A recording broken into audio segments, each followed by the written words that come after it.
নমস্কার বন্ধুরা, বাঙালির রান্নাঘরে আপনাদের স্বাগত। বন্ধুরা দেখুন, আমি লাউ শাক নিয়েছি। এই লাউ শাক দিয়ে আমি আজকে বাটা মাছ রান্না করব। আমি লাউ শাকটা কেটে নেব। আপনারা পুরো ভিডিওটা দেখতে থাকুন আর আমার পাশে থাকুন। মাছ ভাজার জন্য মাছে লবণ হলুদ মাখিয়ে নেব। দিয়ে দেবো লবণ হলুদ। মাছটাকে আমি মাখিয়ে নেব। মাছ ভাজার জন্য কড়াইতে তেল দিয়ে দেবো।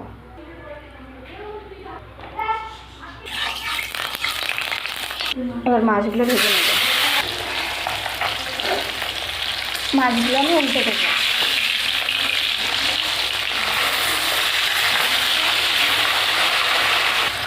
এই পাশটাও ভালো করে আমি ভেজে নেব। দেখুন মাছগুলো আমার ভাজা হয়ে গেছে। এবার আমি তুলে নেব। তেলের উপর দিয়ে দেবো জিরে। এবার আলুগুলো ভেজে নেব।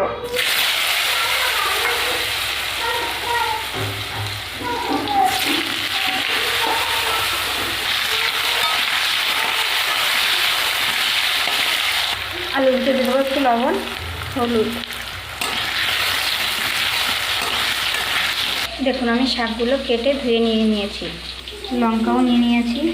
আলুটাকে একটু ভালো করে ভেজে নেব। আলুটা একটু ভাজা হয়ে গেছে। এবার লঙ্কাগুলো দিয়ে দেবো। লঙ্কা দিয়ে একটু নাড়াচাড়া দিয়ে নিয়েছি।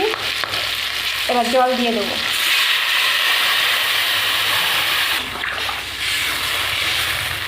এবার দিয়ে দেবো 1 চামচ লবণ আর 1 চামচ হলুদ।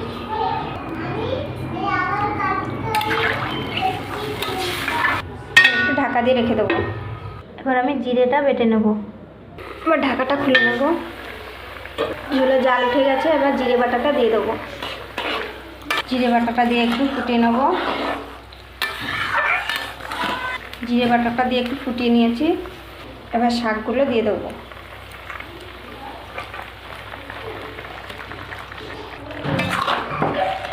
এবার একটু ঢাকা দিয়ে রেখে দেবো। এবার আমি ঢাকাটা খুলে নেব। দেখুন ডাটাগুলো আমার সিদ্ধ হয়ে গেছে। এবার আমি মাছগুলো দিয়ে দেবো।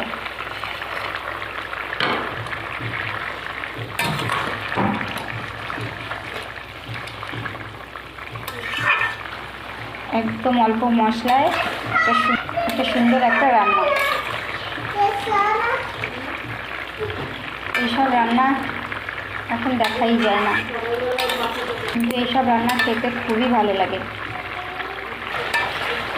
দেখুন মাছের ঝোলটা আমার হয়ে গেছে। এবার আমি নামিয়ে দেবো। দেখুন বন্ধুরা, আমি মাছের ঝোলটা নামিয়ে নিয়ে এসেছি। আপনাদের যদি এই রেসিপিটা ভালো লেগে থাকে তাহলে লাইক, কমেন্ট, শেয়ার এবং সাবস্ক্রাইব করে দেবেন।